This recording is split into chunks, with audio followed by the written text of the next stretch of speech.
किमान 9,000 पेन्शनसाठी देशभर 3 दिवस धरणे आंदोलन. देशभरातील EPS अर्थात एम्प्लॉईज पेन्शन स्कीम पेन्शनरांनी किमान 9,000 रुपये मासिक पेन्शनच्या मागणीसाठी 9, 10 आणि 11 फेब्रुवारी 2026 रोजी केंद्र सरकारच्या धोरणाविरोधात तीव्र आंदोलन छेडले आहे. याच पार्श्वभूमीवर सांगली जिल्हाधिकारी कार्यालयासमोर महाराष्ट्रातील पेन्शनरांनी शांततामय धरणे आंदोलन करत आपल्या न्याय्य मागण्यांकडे शासनाचे लक्ष वेधले. या आंदोलनादरम्यान सांगली जिल्हाधिकारी यांच्यामार्फत भारत सरकार नवी दिल्ली येथे निवेदन सादर करण्यात आले. देशभरात तब्बल 80 लाखाहून अधिक EPS पेन्शनर अत्यल्प पेन्शनवर कुटुंबाचा उदरनिर्वाह करत असून सरकारने या गंभीर प्रश्नाकडे जाणीवपूर्वक दुर्लक्ष केल्याचा आरोप आंदोलनकर्त्यांनी केला. पेन्शनर संघटनांनी यापूर्वी अनेक वेळा निवेदने, चर्चा आणि पाठपुरावा करूनही कोणताही ठोस निर्णय न झाल्याने अखेर रस्त्यावर उतरून आंदोलन करावे लागल्याची भावना यावेळी व्यक्त करण्यात आली. आंदोलनकर्त्यांनी सांगितले की भारतीय राज्यघटनेच्या कलम 41 नुसार वृद्ध नागरिकांना सामाजिक सुरक्षा देणे हे सरकारचे कर्तव्य आहे. मात्र प्रत्यक्षात भविष्य निर्वाह निधी संघटना अर्थात EPFO आणि केंद्र सरकारकडून पेन्शन वाढीच्या बाबतीत उदासीन भूमिका घेतली जात आहे. वाढती महागाई, औषधोपचाराचा खर्च तसेच अंत्यविधीचा वाढता खर्च पाहता पेन्शनरांना आयुष्यात सन्मानाने जगता यावे आणि मृत्यूनंतरही कुटुंबावर आर्थिक ओझे पडू नये अशी भावनिक मागणी यावेळी करण्यात आली. राज्यभर 3 दिवस चाललेल्या आंदोलनाच्या धर्तीवर सांगलीतही मोठ्या संख्येनं पेन्शनर सहभागी झाले होते. जिल्हाधिकाऱ्यांना निवेदन देताना पेन्शनधारकांच्या भावना तीव्र झाल्या होत्या.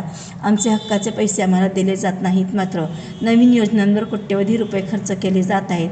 आम्हाला आमचेच पैसे परत द्या, असं संतप्त आक्रोश यावेळी आंदोलनस्थळी ऐकू येत होता. सर्व संघटना सांगली जिल्हाध्यक्ष गोपाळ पाटील गेली 14 वर्षे आम्ही प्रयत्न करणारे सरकार हे आमच्याकडे बघत नाही. पैसे आमचे आहेत, लागल्या बरोबर आम्ही मागत नाही. इतकं लोकांचं 1,000 म्हणजे कशाला पडणार सांगा. तर त्या पद्धतीनं देश पातळीवर आज सगळ्या जिल्ह्यातील प्रायव्हेट फंड ऑफिसला आज 12 वाजल्यापासून सगळीकडे पेन्शन संदर्भात आंदोलन चालू आहे. तर त्यासाठी आम्ही या सांगली जिल्ह्यामध्ये सुद्धा आम्ही चालू केलं. तर सरकारनं आमच्याकडे या वयोवृद्ध लोकांच्याकडे विचार करून त्यांनी पेन्शन वाढ केली पाहिजे. मला आता जास्त बोलायला म्हणजे काय, इतकं सरकारला बोलून सुद्धा सरकार काय करत नाही याचा अर्थ सरकार इतकं वेळ आहे. तरी सुद्धा आमचा संघर्ष हा चालू राहणार. जोपर्यंत आमच्या खात्याला पैसे जमा होत नाहीत, पेन्शन वाढ होत नाहीत, तोपर्यंत आमचा लढा चालू राहणार आणि त्यापर्यंत आमचं काम चालू आहे. तर सरकार हे आमच्याकडे बघत फक्त अंबानी, अदानी, भांडवलदार, दार्जन आता कामचा करार केला तो कुठं अमेरिकेचा, त्यामध्ये सगळे शेतकरी मरणार, अजिबात त्याला फायदा होणार नाही. तर त्या पद्धतीने आमचं सुद्धा असं आहे, आम्ही फुकट मागत नाही, आमचे पैसे आहेत त्यांच्याकडे. आम्ही शेवटी त्यांना असं सांगितलं की आम्हाला तुमची पेन्शन नको, आमचा फंड जो आहे ते परत द्या. आम्ही ते बँकेत देतो, व्याज घेतो आम्ही, आणि आम्ही दोघं नवरा बायको भरल्यानंतर आमच्या वारसाला 100% ते पैसे मिळतील अशा दृष्टीने आम्ही त्यांना निवेदन देतो, सांगतो. तरी सुद्धा ते सरकार आमच्याकडे बघत नाही. आता तुम्ही काय केलं, 15,000चं लिमिट आता 25,000 करणार आहेत. याचा अर्थ म्हणजे पैसे आमच्याकडे लुबाडायला चालू केले. आमची पुढची पिढी काय करणार.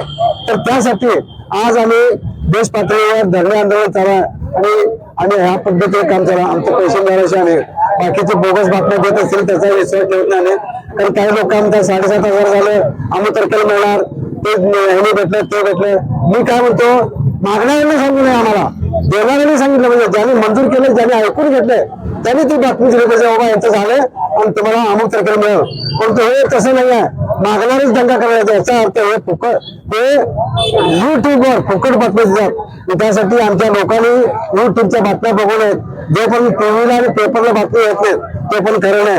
आणि शेवटी कसं आहे, आमच्या खात्याने जमा झालं पाहिजे तरच आम्ही विश्वास ठेवणार, अन्यथा आम्ही विश्वास ठेवणार. तो पण आमचा संघर्ष चालू राहणार आणि त्यापासून आमचं काम चालू आहे. धन्यवाद.